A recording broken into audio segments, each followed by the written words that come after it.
Okay, in this video, I'm going to show you the exact system we have inside Calendly that booked us 1,600 sales calls in the last 365 days. And you can see the upwards trend on that. So next time you see a video like this, it will probably be doing that a month instead of that over the last 365 days. Where we've had literally like 5 days there where we booked 52 meetings. Anyway, so one of the things to get right with Calendly is the setup. So the foundations of it is fairly simple. You just go through, you make your time slots, you build your links. We always connect our calendars to here, so then we can operate everything around there. If we're busy, we block it out. If we want the day off, we just block it out so that anybody can pick any time that's available in our calendar at any point. What I actually do and what I recommend to all of the sales guys is Calendly is open pretty much 24/7. So if there is a time slot available on your calendar, it will book it. So if you haven't blocked out that you'll be asleep at 3 o'clock in the morning, somebody can book a sales call there. So just make sure that our sales guys can literally just drag and drop when they want to be available. Same goes for me, same goes for Jack and the rest of the team. We can just choose when we want to be available. Instead of coming in here and going like, oh, let me just change my time on every single one of these. Literally, this one's just for follow-up calls, so I've limited the availability for that. But the rest are like, they're open pretty much non-stop. Two sections here. So we've obviously got a team account. So we've got 4 people, just the 4 closers on here at the minute doing those ones. And then we've limited some of those round robin events to that. What I mean by a round robin event is basically that there's like 4 people on here that we can basically rotate through. Jake's actually using mine, so I don't know why that's saved as me, but anyway. And we just want to maximize availability so that anybody can like view and book whichever time they want. So let me show you. So if you come onto here, there's literally all of the time slots we've got available. So we've got one of the guys who likes to work on the weekends. We've got time slots available. We've got some on Monday. We've got some on Tuesday. We've got some on Wednesday. And then the further out you go, the kind of like more flexible it is. It won't let you go to next month until these ones are booked up and we're closer to it. So, for example, if that 9 a.m. gets booked out, we still have 3 other 9 a.m.s available. So, literally, they can go through and book whichever times that they want on here. But, yeah, so back to here. We've got round robin and individual. Chances are, if you're starting off, individual one is fine. One of the things that we like to do with the setup is set it for 45 minutes, but have a 15-minute buffer. I don't know if someone's showing me buffers on here. No. Okay, so in the settings you can change it. In fact, let's have a look at the settings properly. Buffers here. So you've got 15 minutes after the event. So that means you've got a 45-minute gap to try and close these people, and then you've got that extra 15 minutes that you know nobody else has booked in for. So it just aligns the expectations, and then when you're doing that local close and kind of pushing a bit more of the sales side, the focused, like you've got that extra 15 minutes.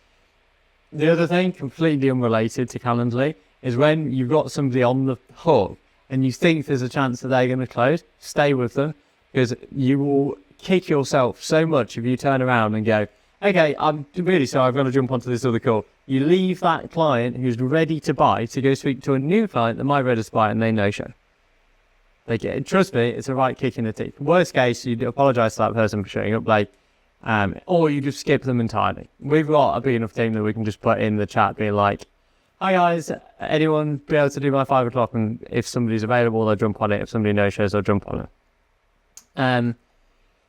So the other thing to set up that's nice on here is the Calendly links. So don't get me wrong, we've got like hundreds of these links. I mean, there's another 11 here, another 3 here. So there's loads and loads of available time that people can kind of like book in. So be clever with your URL. So you want to keep it short and not give too much away. So we've got one that leads come from different places, and we put those tags in here, but that's also bleedingly obvious. So sometimes we will have, in fact, we've got a document, and I can show you this. Forward take, here you go. So we've literally got a log of like all of the different topics, all of the names of events, and then what those URLs are, so that we can constantly keep an eye on them and to make sure that they're blocked out, and then kind of like any notes or anything like that. These are the round robin ones, hence why they're in green. But basically, you can see the URLs are like, I'm not a fan of having, say, SMS at the end. So it shows us that they've come from SMS, and the ads have come from ads. But like, you can be clever with it. Like, have a lead gen one, a lead generation one, a lead gen call. Like, just be clever with the naming of them so that it says what it does on the tin, but it isn't like a million URL characters long and so on. But when it comes to the tracking, that's a really important factor to kind of look at. It's like, okay, where are people coming from? How are they engaging? What kind of response are we getting from these individuals? But then got the invite form. This is probably a bit controversial. We literally ask for, got anything to tell us? What's your phone number? That is it. And the only reason we ask for what the phone number is here is because you can put it as required, whereas you legally, cheers Calendly, can't demand somebody give you their mobile number inside Calendly's form. So we're just doing it like here instead. Sorry. But we want to know these people's phone numbers. We want to be able to phone them up. We want to be able to get in contact with them if they don't book a meeting, like, or if they're late, or if they don't show up, or any of the other variables that come. If you haven't got their phone number, like, what are you supposed to do? Just send them an email being, hi Steve, I'm sat waiting for you. Are you coming? By the time they've seen their email, it's the next day. Now, that's no good. We can't work with that. So we focus on doing it like that instead. What else is worth doing on here? The reminders. In fact, you know what? That's a can of worms we'll open in a minute. Let me just get back into these. So once you've got all of that set up, you want to basically just include a little bit of context about what it is that you're doing. We just like to keep it really simple. We didn't have anything in this originally, but we found that by adding a bit more information in here, gave people context. So if I just ever sent somebody the link, they've got some idea about what the hell they're showing up for. We've got loads of stuff on here that you don't really need. That's the most important bit. Obviously, you can collect payments to this, which is awesome if you want people to pay you to show up to your thing. And then the confirmation page. So this will be a tool that you can send people to. You'll notice this says to 2,114. So what we are looking for on here is making sure that we're logging who's come from where. We've got this big flashing siren light because Calendly did us a massive favor and messed up all of the notifications and actually attaching these things to people's calendars. Okay. So what we've done is basically added a screenshot of like, make sure you click that you know the sender so that then you can save it and actually save our meeting in your like calendar.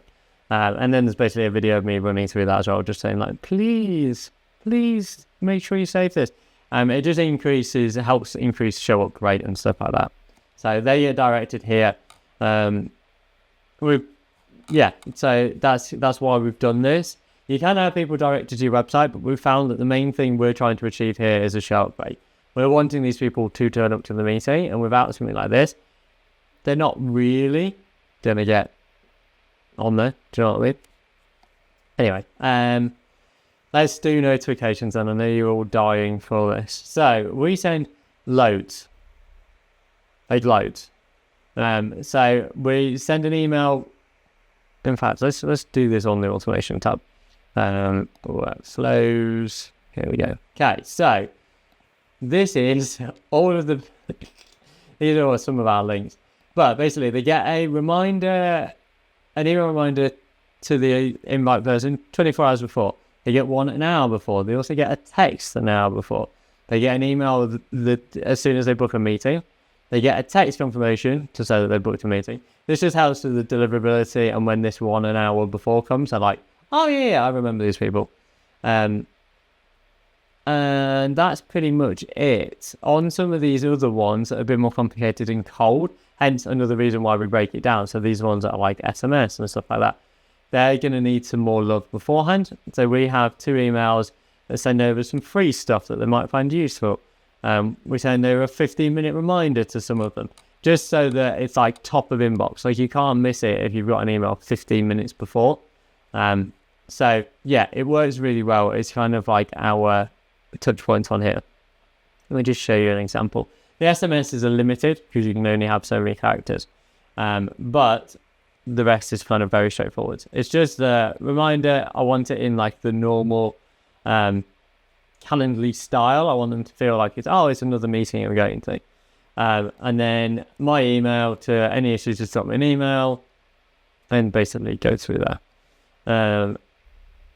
This was just a gentle reminder. This is 24 hours before. We have added the cancellation and rescheduling link on the 24-hour ones, but not the hour ones and not the 15-minute ones.